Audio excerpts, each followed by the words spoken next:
Hello, everyone, and thank you for joining us this evening.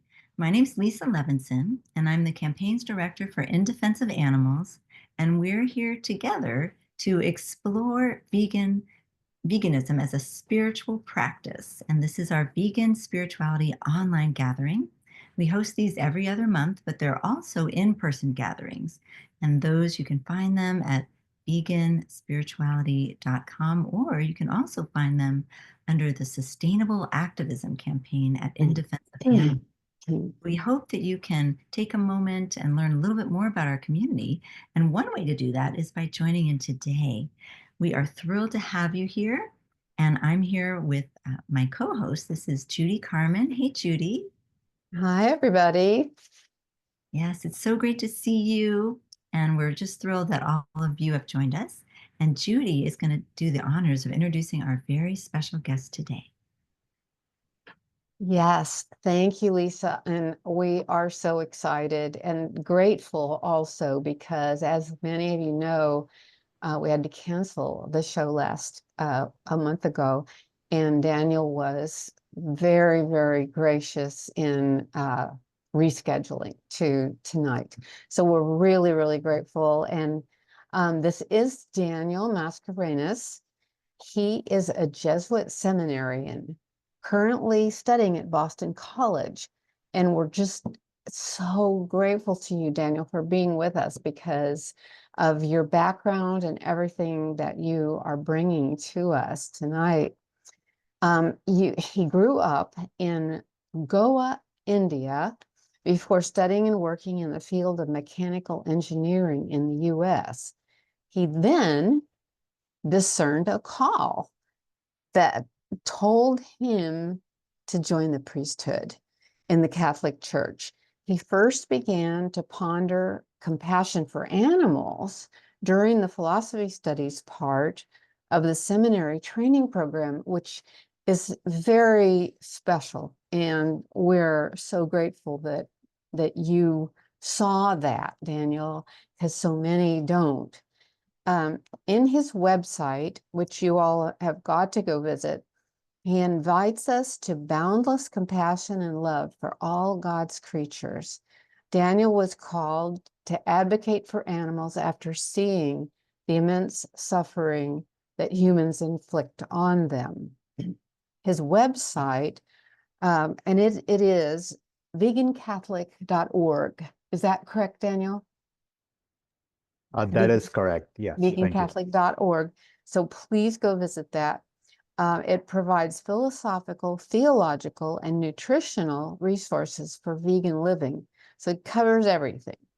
In his free time, he enjoys outdoor sports and trying out new vegan recipes, which, as we know, that's the way to people's hearts.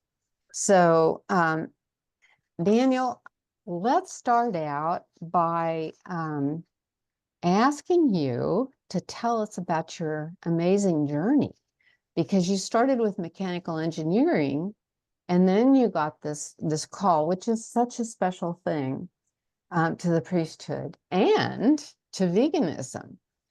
So that's kind of a double huge thing. What and who are some of the influences that helped you in this transition? Yeah, thank you, Judy. It's a long story. I'll keep it short. When I was working, I had my ups and downs with my faith, as a lot of young people do. But I eventually came back to the church through when I moved to the US because I met a priest in Minnesota who was very friendly and very open to questions. I had many questions about the existence of God, the book of Genesis, and the theory of evolution, those kinds of questions. And Father Bob was very helpful in helping me explore those questions, and he encouraged me to ask those questions, which I found to be very helpful. And that was a way back for me in the church. And eventually I moved to California for work, and I was involved in the church in my free time, and I tried to go to prayer meetings and discussion groups, Bible studies, and so on when I could, but I was working full time as an engineer. And one day when I was praying, I just had this thought to myself, what would I be happiest doing? And it's it and for some reason the answer came a priest, and I thought to myself, well, that's never happened before.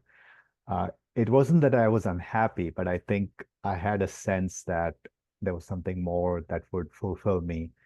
And I think in the background, I found these prayer meetings and retreats, and especially these discussion groups. We call them deconstructing the faith. It was basically once a month we would meet in somebody's house, and there would be anywhere from 10 to 20 young people discussing some topic that was planned. And I found learning about my faith to be very energizing, and seeing other young people also trying to understand the faith better and ask questions to be something I wanted to be involved in. And I think that idea of accompanying people in their faith journey as they ask these big questions was something that was exciting for me and something that drew me in. And I think when I got that question in my head, when God put that question in my head about what would I be happiest doing, I think it was a way for me, a way for God to invite me into something that excited me. And being a priest, I would be hopefully doing that full time. And so I quit my job and joined the Jesuits. And I wasn't vegan at that point. I was vegetarian for a little bit when I lived in India, in Bangalore, mostly for environmental reasons, because of just the carbon emissions of the meat industry.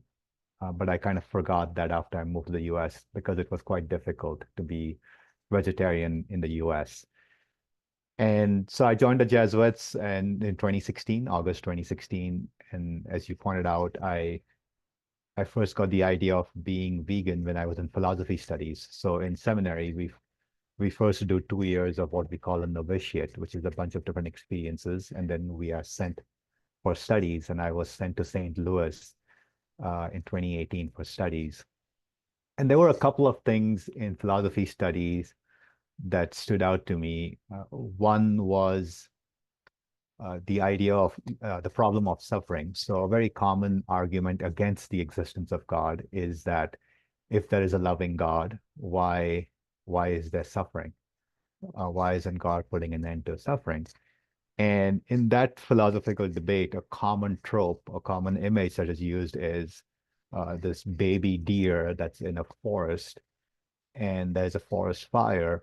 And so this baby deer dies a very painful death in the forest. And what is God doing about it? And it's a great question. I won't get into the details of how people argue that. But the question that came to me was, why do we care about a baby deer? I mean, we kill so many animals day in and day out, and now we are spilling ink over some baby deer that wouldn't matter. I mean, people go hunting, so what's the big deal if a deer dies through a gunshot or through a forest fire? What's the big deal? Why is God involved in this? So that was at the back of my mind, the idea that animal suffering probably matters to some extent, enough that people are talking about it and writing about it in philosophical circles. But it came to me in a more direct form a couple of years later. I think it was uh, early 2020. Yeah, I think late 2020, when a student who heard me speak on some other topic about the church, he met up with me later on campus at some other event, and he said, "Hey, I heard you speak about the church and about the Jesuits. It was great."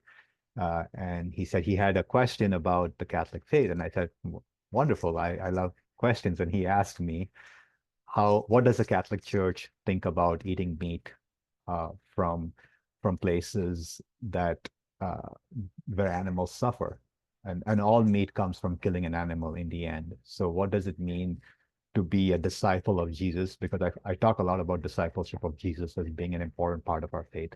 So what does it mean to be the disciple of Jesus, the Prince of Peace, and also participate in something that is inherently violent? And it was a great question. And I told him, honestly, I have never thought about it that way. I just know that the Catholic Church does not say that eating meat is a sin. Nobody confesses that as a sin. It's not in the Ten Commandments, though it says do not kill, but it does not say in the Ten Commandments, do not kill who or what. And I told him, honestly, I had no answer. And for some reason, his question stayed with me. A few days, a few weeks later, it came back to my mind, and I started looking up on the internet. What does the Catholic Church say about meat, and what does Christianity say about animal suffering? And the more I read about it, the more I realized that it is an important question. Either animal suffering matters or it doesn't. Uh, if it doesn't matter, then why do we care about the deer in the forest, or why do we care about cruelty towards dogs? Many people, like, it's illegal in the US to be cruel towards your pets. So why does it matter? Why does it matter if I step on the tail of a cat, right? So either it matters or it doesn't. Now, if it matters, well, we have a bit of a problem, because there is a lot of unnecessary suffering towards animals, unnecessary cruelty and pain that we cause to animals. And the word unnecessary is very important, because I do believe that humans are higher than animals. I will not argue that point, because that's basically in our faith, that humans are made in the image of God. But the question is whether human pleasure is more important than the life of an animal. For me, that is an important question. And I did some reading. It's in the Catechism. There are a few verses in the Bible which we can talk about that seem to support the idea that we should take care of animals as far as possible. Obviously, not at the cost of human life, but as far as possible, we ought to take care of animals. And then I watched a documentary. The biggest concern I had was human health. Do I need to eat meat or drink milk or eat eggs to be healthy? I'm a very healthy person. Thanks be to God, I'm in great health, and that's very important for me to stay healthy. And I do not want to kind of ruin it by jumping on some sort of fad or bandwagon here. And I watched this documentary called Game Changers. It talks a lot about sports athletes who are plant-based.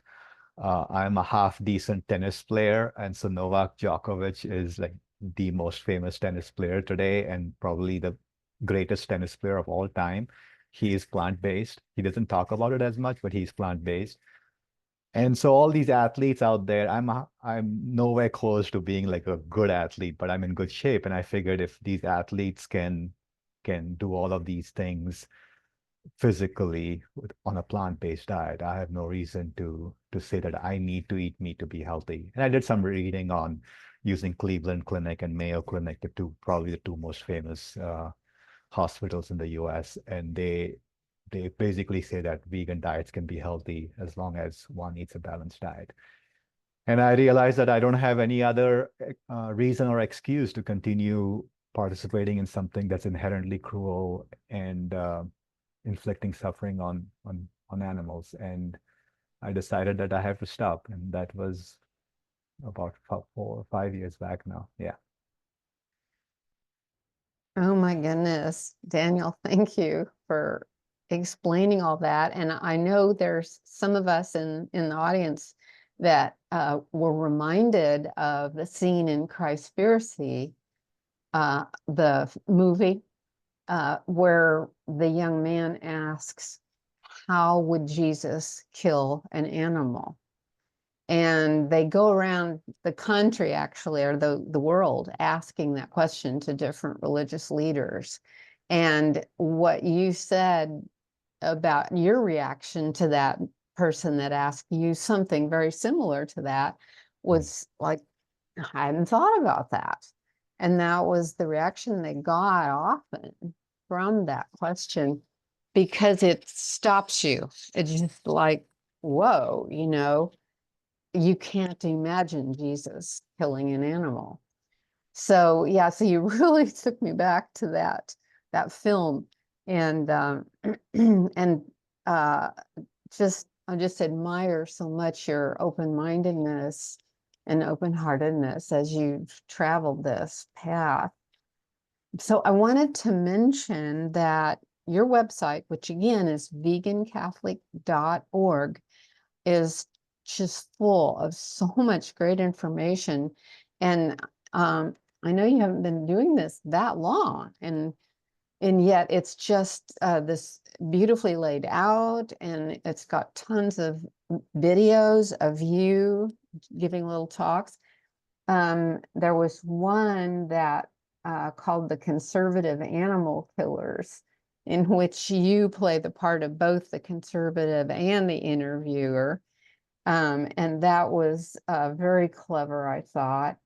And then I just wanted to tell everybody that there's all these videos that you have done could be shared.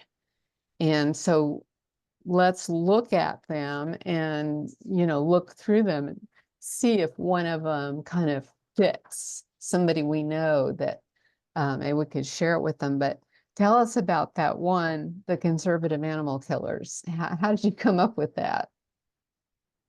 Yeah, the videos are not the highest quality. It's a pretty low budget production. I wish I had more video editing or even acting skills, but I figured let perfection not be the enemy of something good. While it's not perfect, I can add something to the internet that might occasionally show up in people's feed. In our tradition, St. John Henry Newman talks about the illative sense, which basically means that people need to hear some idea in multiple places before it takes root, as was the case with me as well. And so my hope is that while my videos might not convert anybody, they will plant a seed, or maybe the seed is already there for some other conversation. Maybe I could add something into that person's heart.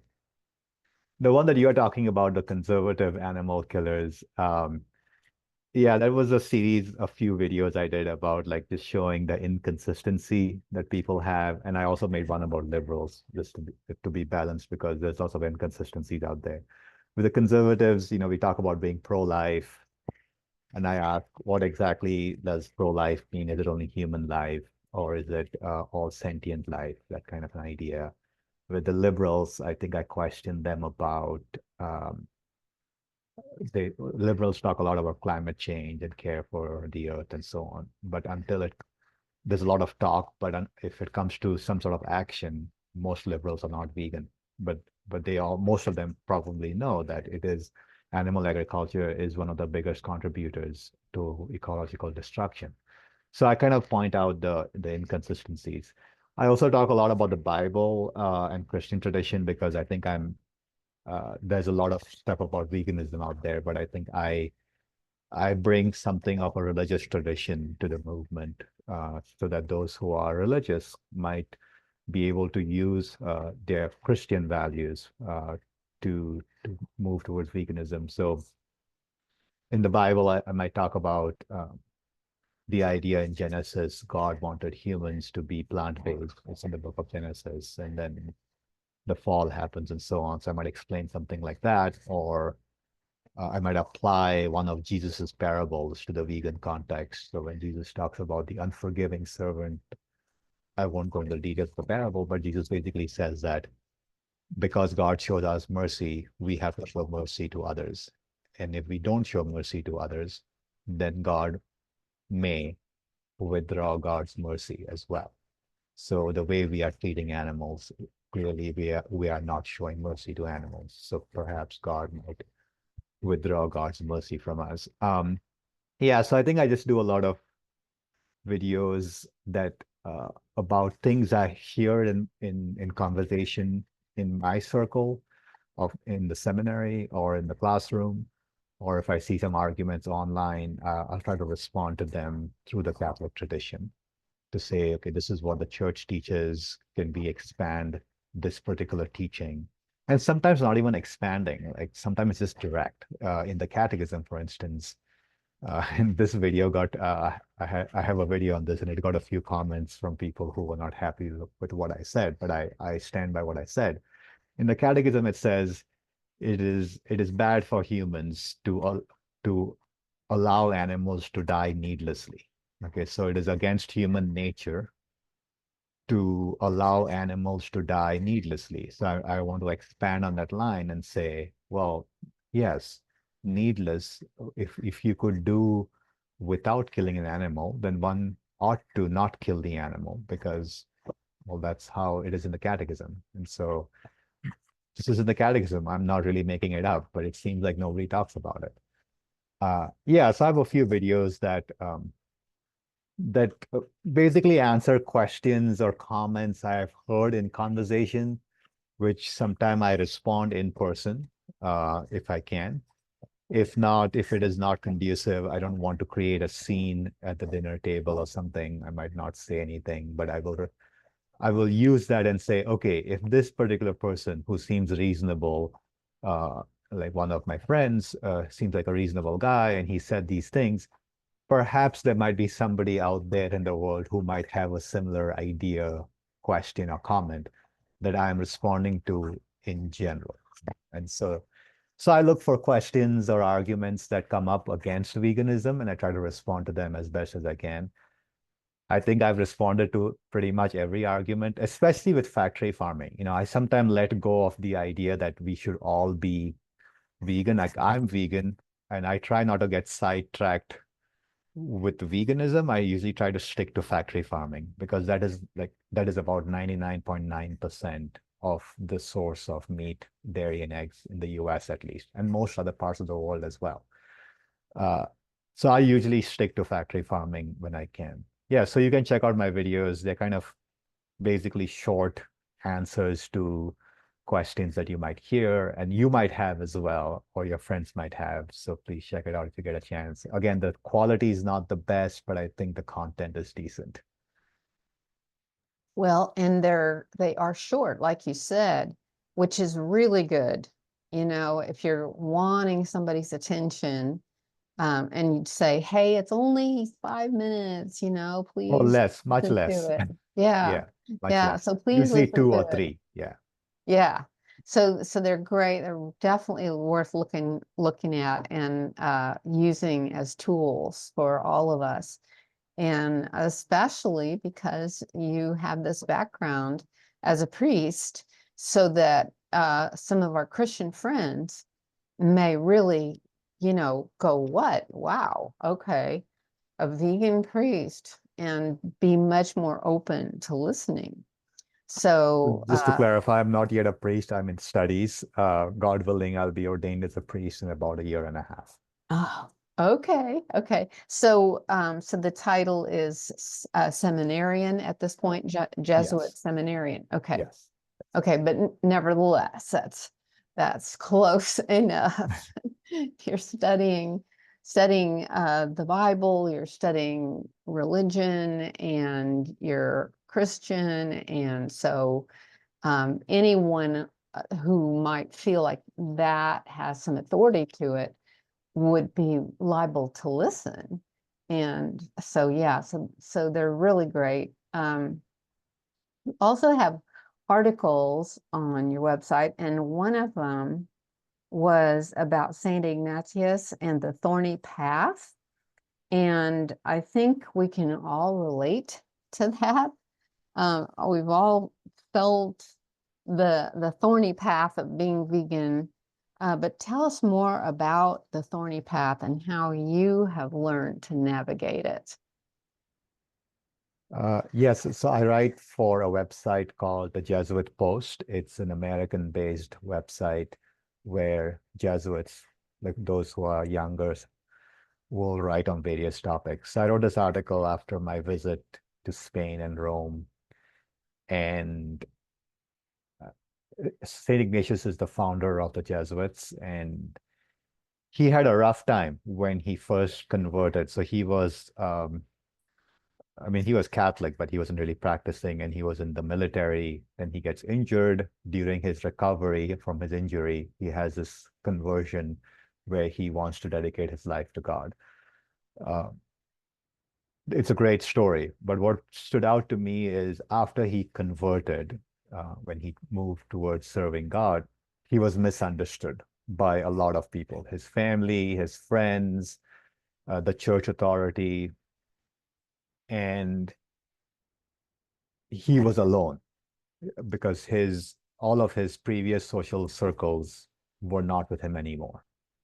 Because his social circles was mostly the nobility and the people in the military. And now he's this holy man, but he doesn't know anybody who is into the same things as he is now. So he's alone and misunderstood. But he perseveres. I think lots of prayer, but he understands that this is what Jesus is calling him to do. And for him, the key idea is trusting in God. This sense that God has called me to this path, and this path is a good path because it is leading him to serve God. And even if there are obstacles, that will have to be worked with.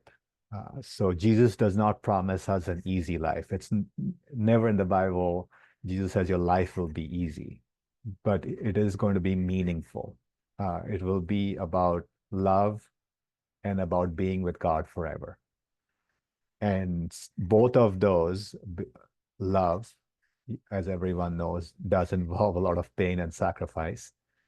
And being with God in a broken world is going to be difficult. And so I think Ignatius really shows that when God calls us, we are also called to trust in God's call. And not in ourselves, but to realize that when God calls, God will give us what we need. And for me, what I relate to most with Ignatius at this point is that sense of wanting to have friends. I mean, I have friends, but I don't have friends who are vegan. And it is quite difficult because it is something I'm not able to share with people who are close to me. I have a few acquaintances, but I don't think I would think of them as friends who are vegan. And so a lot of conversations can be about food and about preparing food and eating food, which I cannot be part of. And that can be hard. And so Ignatius is a model for me in trusting in God's call and trusting that God will help me persevere in this path. And that was something I meditated on last summer. So the thorny path that's referring to the difficulty of being alone and being dedicated, but yet alone. Is that right? Yes. So literally in Ignatius's story, when Ignatius first converts, he is walking along, and so in the Basque country is pretty hilly, and so he's making his way towards Rome eventually, but he has to go over some hills, and it's very hilly and mountainous, and he's walking along this path that's thorny, has bramble bushes, and he comes across this statue of Our Lady, Mother Mary, in the bushes. And no, he doesn't come across a statue. The statue was found in the bushes, and so there was a shrine dedicated to basically Our Lady of the Thorns. And so one of Ignatius's first stops after his conversion in Loyola in the Basque Country is to go to this shrine, which was by then already a place of devotion called Our Lady of the Thorns. And it was a sign for Ignatius that it is going to be a long and difficult journey after his conversion. So while his conversion itself was pretty painful because he had broken his leg, the path forward after his conversion was probably a lot more painful in a spiritual and emotional sense. But he was not vegetarian or vegan. He Far as we was know. not. He did give up meat at some point, but it made him quite weak because maybe he did not know well about nutrition, or if you look at in the Basque Country, or there isn't that much good land that can be used. And that's the argument I use with Jesus as well. So a lot of people will say, well, Jesus ate meat, Jesus ate fish. And the argument I make is that we are not sure if Jesus would have eaten meat if he could have avoided it. So if you have a sense of the Holy Land, the Middle East today, or even the Basque Country of Ignatius's time, it's not conducive for a full plant-based agriculture, because a lot of the land could be used only through animal grazing, or you just have to let the land be wild, right? So if humans want to use a land that's hilly, and well, the Basque Country gets a lot of rain, but in the Middle East, there isn't that much rain. So hilly land, less water, the only way to use it is to have animals grazing, and so that you can augment the food supply. And so that's the argument I make about whether Jesus ate meat. First of all, it's not clear if Jesus ate meat or not. It's not explicitly mentioned in the Bible, but contextually, Jesus was a Jew and Jews ate meat, so that's fine. But maybe John the Baptist did not eat meat and so on. There's some argument. But he did eat fish in the Bible. And so the question I always say is, would Jesus be vegan or plant-based if he could avoid causing harm to animals? And I don't know. This is 2000 years later. I don't have a time machine. God willing, when I get to heaven, I can ask Jesus that question. For now, what I say is, if we can be compassionate, we should be compassionate. If we cannot, so if you are visiting the Eskimos in northern Canada, or if you are with some tribe in the rainforests in the Amazon, if you don't have access to plant-based foods, I think it's completely fine to eat animal-based foods in such a situation, because you don't have access to a balanced and healthy plant-based diet. But if most of us in the US, and maybe the other countries I know well are some parts of Central America, Europe, and India, most people I know in these countries get their food from the grocery store. So if you go to the store and you have money in your hands, you have a choice right there and then. Will you spend money on something that does not cause harm, or will you spend money on something that causes harm? Both of which are healthy for you, and both of which will provide the nutrition that you need. So it's a little context based as to whether Ignatius was vegetarian or not. He was, but then he became weak. Maybe he did not have a good a balanced plant-based diet. Maybe there wasn't enough science to tell him what he should be eating. If he gives up meat, maybe he needed to eat a lot more leafy green vegetables to get the calcium and the iron that's needed for the human body. Maybe nobody told him that. Maybe nobody knew that if you don't eat meat, you should eat more green leaves to get the iron and the calcium, right? Who knows? So yeah, Ignatius was not vegetarian. He was for a while, but then he gave up for various reasons. Okay, thank you. So this would have been when in history? How? 1550, more or Okay, less. okay. About So yeah, 500 years back. no internet, Oh God, no no, no, this is books 500 years about, back. Yes. no vegan cookbooks and all that. Yeah, very different times. I did want to mention that, because you might be very interested in Keith Akers, the lost religion of Jesus, and he makes a case for Jesus possibly being vegan. And I recommend it to everybody else too, if you haven't read it. It's so fascinating.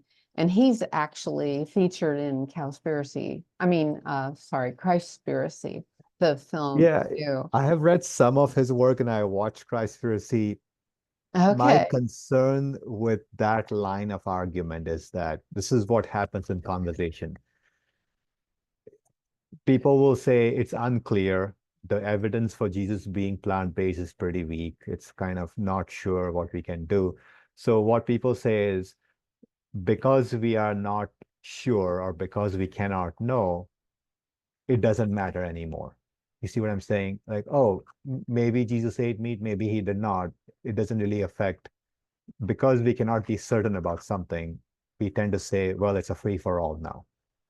There's a tendency when we try to dig into history to find some sort of historical figure who does something, but it's not clear, then we'll say, well, it's a free for all. So Jesus also does not talk about slavery, but we eventually decided that slavery is bad. We did not say like, oh, look, Maybe Jesus was okay with slaves, maybe he was not. Who knows? But we cannot just say because we don't know what Jesus thought about slaves, we should have slaves today. That's not how it works. So sometimes those arguments from history can be a little difficult to use because of such uncertainty.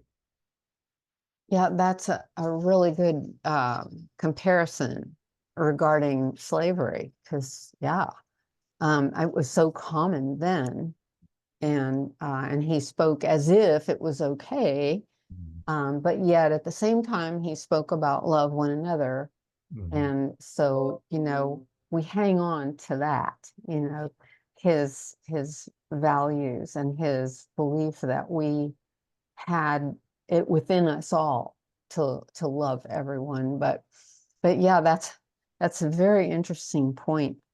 Well, I wanted to get to my last question before we open up for Q&A.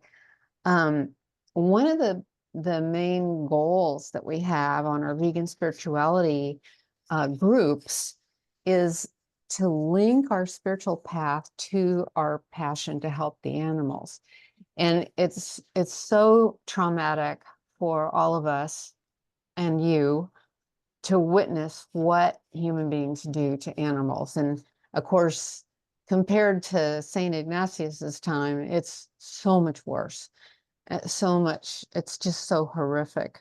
And it's once you go down that path, you can't not see what you have discovered about animals. But what we have found among us is that having a spiritual foundation helps us a lot. And I wanted to ask you how your faith helps you deal with the trauma and facing the cruelty and violence. Yeah, I think I can speak more from the motivation to care for animals. That is something that's central to my life. So from the Christian tradition, or from the Catholic tradition to be more precise, because that's my tradition, one important aspect is that God created the world. So this world, the universe, belongs to God, not to us. Okay, so I have to be very aware of everything around me belongs to God. It's not my own. At best, I'm a caretaker or a steward, but I'm not the owner. And so there's a sense of duty that this belongs to God, so I ought to take care of it. So St. Ignatius, in one of his writings, not talking about creation, but says the goal of human life is to praise, reverence, and serve God. Okay, that's the goal of at least of a Catholic, is to praise, reverence, and serve God. And one of the ways to praise, reverence, and serve God is to honor God's creation. So, and all the creatures in there, because it belongs to God. I think I'd once read somewhere like a line that said, how can we talk about praising God when we insult and degrade his creatures? Okay, how can we talk about praising God when we insult and degrade his creatures? And that really stood out to me. Like praising God would involve giving due honor and reverence to all of God's creatures. So that would be one important idea from my spirituality. The idea of discipleship is very important. So the question that the student asked me, how I, as a disciple of Jesus, can do these things. So my faith is less about a set of propositions. It's more about following Christ. And what does it mean to be a disciple of Christ today? So Jesus is my example. He talks about love and compassion in so many different ways. And if I have to honor his to be a disciple, I have to honor my teachers, my master's teachings, right? And so that's how I see discipleship. Conceptually, you can think of it as love. So love is the highest commandment. Love your neighbor. So in the Christian tradition, love means to will the good of the other for their own sake. Okay, that's a very important definition of love. When we talk about love, we should ask, what does it mean? And so if I'm supposed to love the other, I have to will the good So a very simple way to will the good, to want the good of the other, is to not kill the other. And obviously a human and a dog and a tree and a rock will receive love differently, right? It's not the same love that I show to all of these creatures. And so each creature needs to be loved in the way they can receive love. And that's why I want to make a distinction between trees and dogs, because we all know there are different ways of loving a tree and loving a dog, because the way the creature will behave and respond to our love is different. And lastly, I think it's very important in our tradition to talk about grace. Grace is the idea that God works through us. So never to feel alone or despair, because to always remember that God is working through me. This is not my own project, and I'm not trying to be the strongest will-powered person out there. This is about following Christ, and God will give the grace that I need when I'm struggling, to remind myself that I need to be humble, to ask God for help, and this is not my own project, and because this is what God invited me to do. And I think in terms of like conversations spiritually, I think what I found helpful is we are already very kind people. Most people are kind and good and nice at some level. And so to find some common ground, to ask them, invite them to think about a place where they are already showing kindness, and then draw a comparison between where they are already showing kindness, and perhaps draw a comparison with that to the animals on the factory farms, right? And then ask a question. Most people have pets or they love animals, they will show kindness, and we can always invite them to think about how can they expand their circle of compassion and kindness. Thank you. So you're saying that your faith really does help you Oh, cope absolutely. with the. With the motivation, like, why does this matter? Like, this matters because I'm following Christ and I want to Mhm, honor God. Like, mhm. it matters because of that. How do I go about it? I pray and I ask God for the help, the grace that I need to do this, Yeah. and to always remember that God is in charge. I'm just doing what I can. Even if nothing changes, I need to do what I can.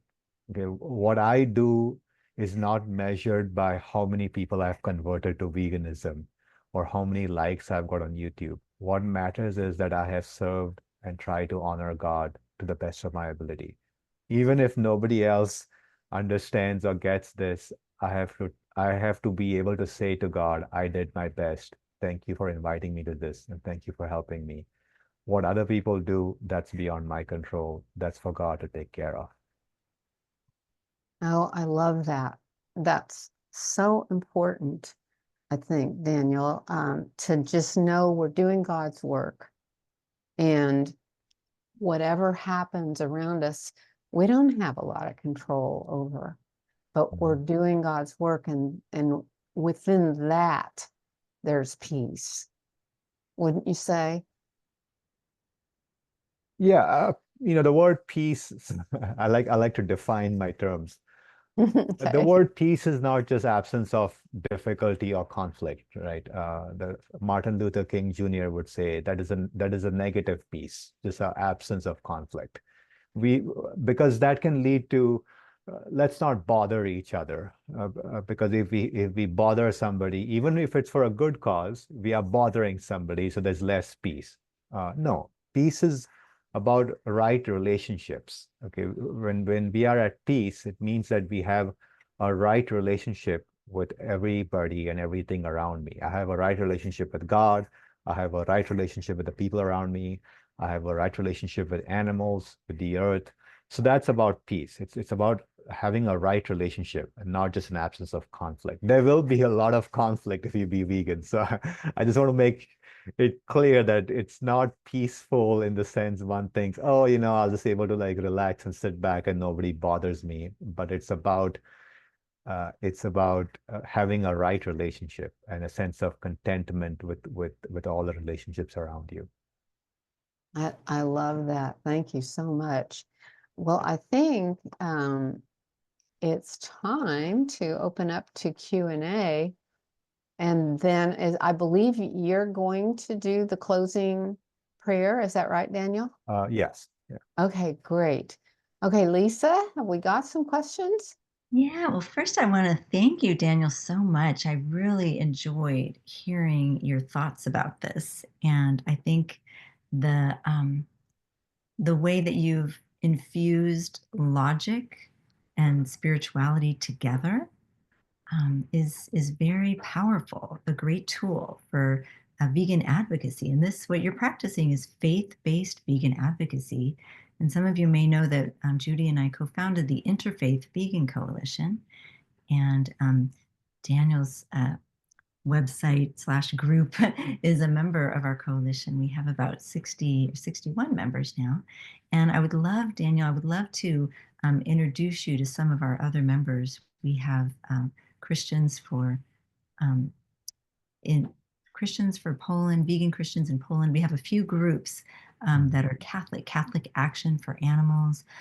We have a few of them that I think you would really benefit from connecting with, because then you wouldn't be as you say, on the thorny path all alone. You might be on the thorny path with other vegans who are of the same faith and mind and heart. Also wanted to just share that Debbie, who's joined us, she has shared this really powerful concept that she likes this idea of being on the thorny path, that for those of us who follow a vegan lifestyle, we might feel as though we're in relative isolation. So for many people that could resonate with their experience. And Debbie's sharing that she just hasn't had a name for it yet. But thank you for sharing that with us and for sharing a lot of these concepts. We do have a question, I think, from a call-in person who is, let's see, I think, and maybe Suzanne might have a question. So Suzanne, and also I'm going to invite somebody to talk. I think this is Peter. So let me just check. Peter, is this you? If it is, you can unmute if you have a question. And let me also get to Suzanne. Okay, I'm unmuted if you want You to are talk to unmuted. me. Yes, if you'd like. Did you have a question? Yes, I do.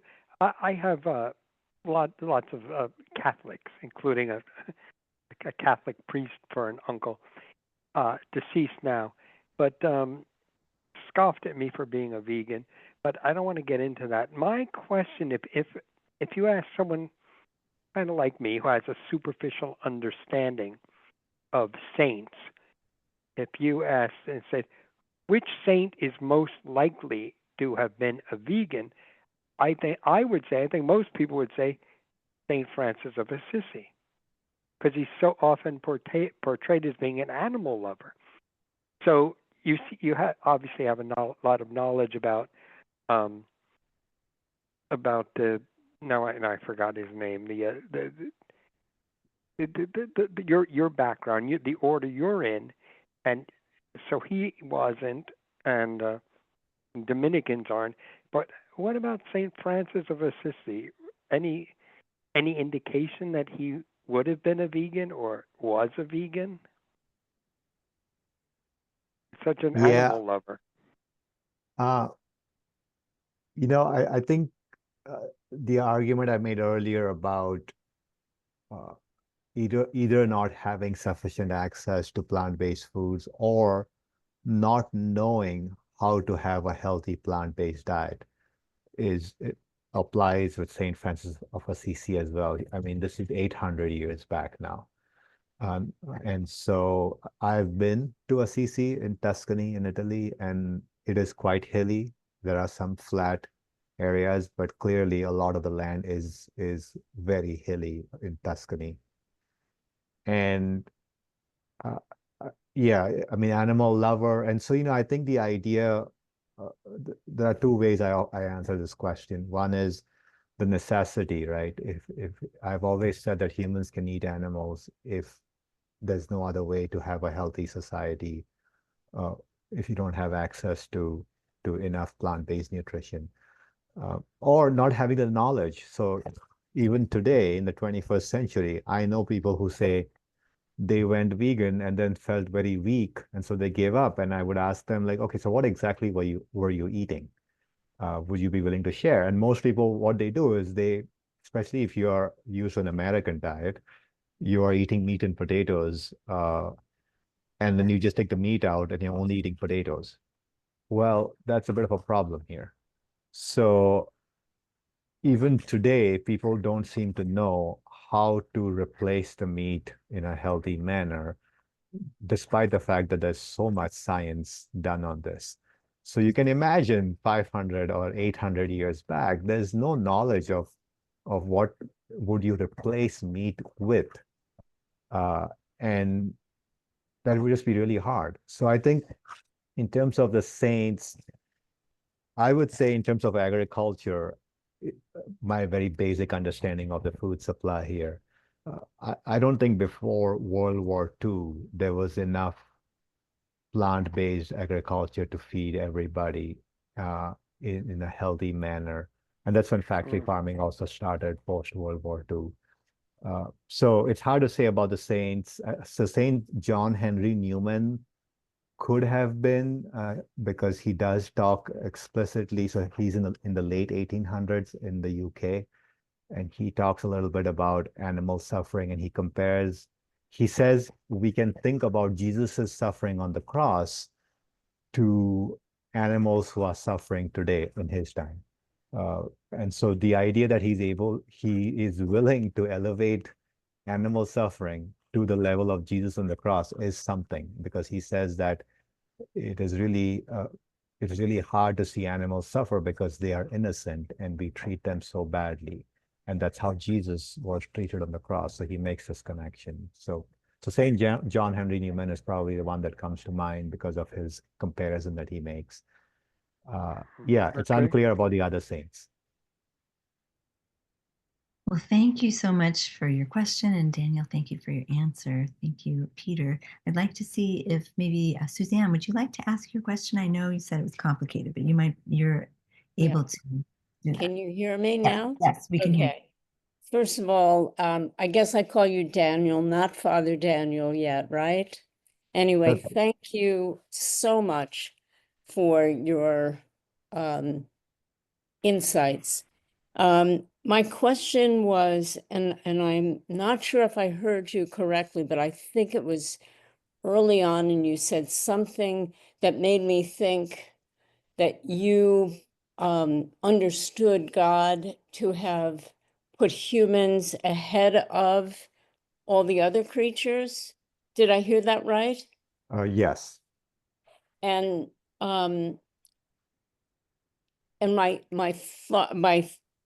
what I understood from what you said is that you believe that God is in humans, but maybe not in animals.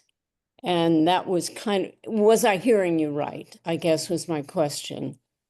Not exactly. I think what I was saying there, so in the Bible and in our tradition, we believe that humans were made in the image of God. But the That's idea, right. the Yeah. idea image here is not literally what you see in the mirror, meaning God doesn't have a face like me.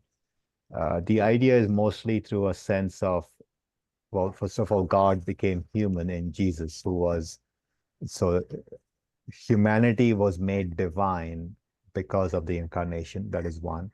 And the other is in terms of just natural ability, if you may. So humans have a rational soul, like humans are rational, right? There's no doubt about the fact that a human is more intelligent, if you may, than a dog in terms of, say, thinking these thoughts out, or doing philosophy and all of that. It's possible that a dog might be doing philosophy. I don't know, but it seems unlikely. And so the idea is that humans are closer to God in the sense of their existence. It's not like God is absent or present. God is present everywhere.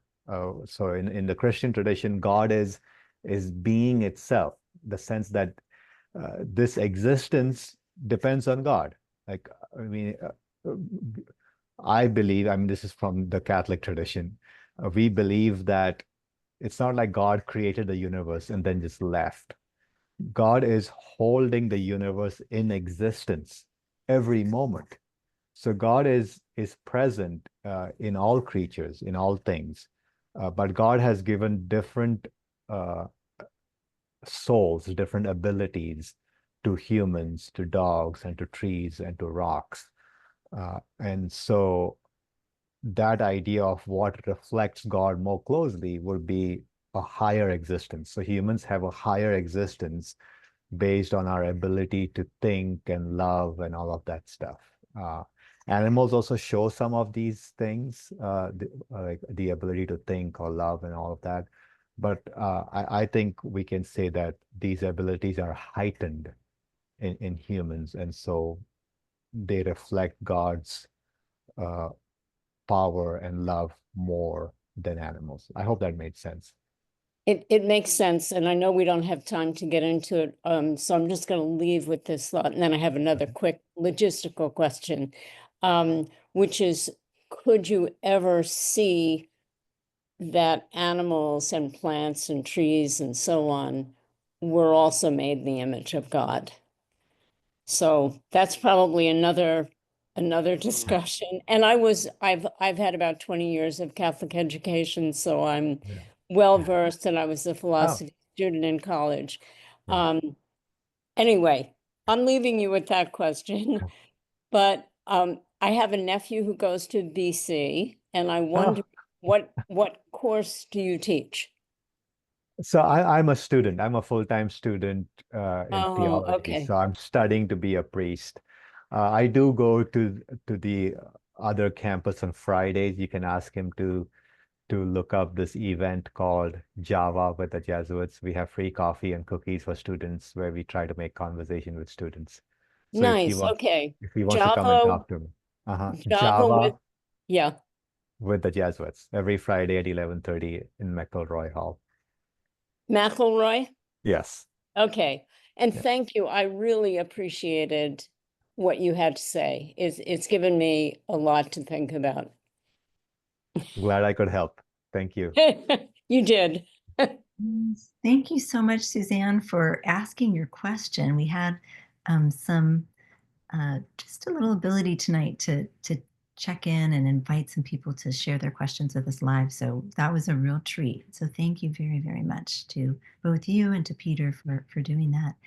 And I wanted to mention for anyone who's curious, our Interfaith Vegan Coalition, we do have some resources out there. We have a vegan advocacy kit that is specific for Catholics, and we also have a vegan advocacy kit that's specific for Christians, and you can find those on the website interfaithvegancoalition.org. Interfaith Vegan Coalition, we do have some resources for Christians, and you can find those on the website interfaithvegancoalition.org. Thrilled to have this opportunity to speak with you, Daniel, and we're also grateful to you for putting together our closing remarks tonight. Yeah, I thought we could pray this prayer that is attributed to Archbishop Oscar Romero, who fought for the people who were poor and suffering in El Salvador during the Civil War. And so it's called A Step Along the Way. And I think for vegans, it's very important to have a sense of hope and a sense of journey, because we are not anywhere close to the end. And so how to kind of stay on the path. So let us pray. In the name of the Father, and the Son, and the Holy Spirit. It helps us now and then to step back and take a long view. The kingdom is not only beyond our efforts, it is even beyond our vision. We accomplish in our lifetime only a tiny fraction of the magnificent enterprise that is God's work. Nothing we do is complete. which is a way of saying that the kingdom always lies beyond us. No statement says all that could be said. No prayer fully expresses our faith. No confession brings perfection. No pastoral visit brings wholeness. No program accomplishes the church's mission. No set of goals and objectives includes everything. This is what we are about. We plant the seeds that one day will grow. We water seeds already planted, knowing that they hold future promise. We lay foundations that will need further development. We provide yeast that produces far beyond our capabilities. We cannot do everything, and there is a sense of liberation in realizing that. This enables us to do something and to do it very well. It may be incomplete, but it is a beginning, a step along the way, an opportunity for the Lord's grace to enter and do the rest. We may never see the end results, but that is the difference between the master builder and the worker. We are workers, not master builders, ministers, not messiahs. We are prophets of a future, not our own. Amen.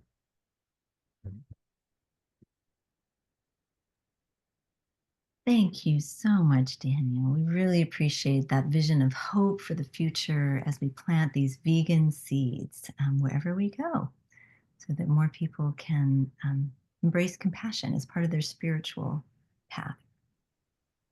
Yeah, that was really, really beautiful and kind of helpful, very helpful in that we don't have to like get it all done today. Yeah. So that I really like that a lot. Is that on your website anywhere? Yes, I have a section on my website called prayers, and I collected a few prayers that speak Oh. about hope and speak about perseverance and speak about God's grace. Great. I'm going to look that one up. Thank you so much. Yes, and thank you. So we know that we might be on the thorny path, but we're on it together. And There also, you go. James Nicholson from allcreatures.org is a Franciscan as well. So she might be a very good person to reach out to. So we'll introduce you so you can be together on the path with others who are also walking the Catholic path. Yeah. Thank you to everyone who's joined us today. We really appreciate those who were with us on the Zoom and those who are with us on the Facebook and wherever else you found us. We hope to see you next time. We do these gatherings every other month, and we really appreciate you for tuning in because that's what makes it a gathering. And thank you so much, Daniel. This is such an inspiration. I've really enjoyed it, and I know both Judy and I feel the same way. Thank you Yes, for your work as well. absolutely. Thank you so much. Thanks, everyone. Have a blessed evening. Good night, all. Mhm.